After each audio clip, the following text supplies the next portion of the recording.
Late काहे कैलू programme में, सतरह 6 बजे शाम के। लेट काहे कैलू प्रोग्राम में। गुस्सा जनी करी धीरज तनी धरी, गुस्सा जनी करी धीरज तनी धरी। सुन छमिया बोले चली है बात के लिए।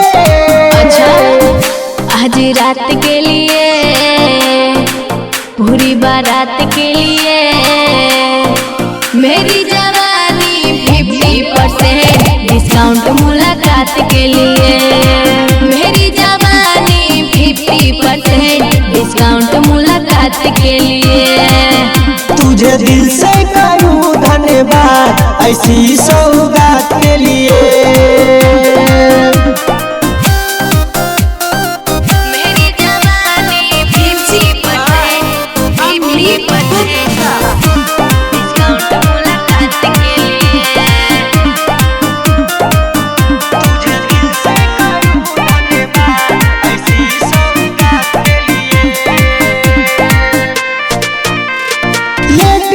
बारू तो ओवर टाइम करा, सीना से राइफल दूर जनी करा।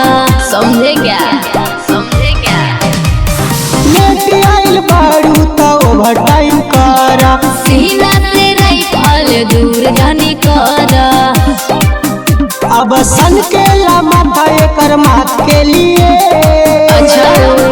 आज रात के लिए, पूरी बारात के लिए।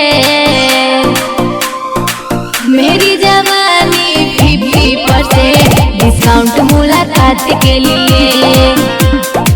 मेरी जवानी 50% डिस्काउंट मुलाकात के लिए।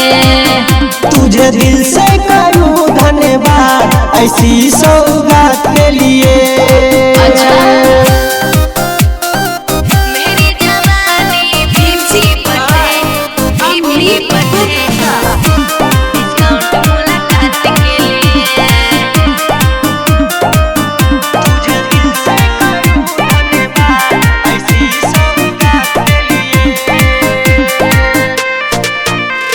लॉन्च बारू मार्केट में नया ब्रांड हो, यही से बाबू हो बढ़ल डिमांड हो।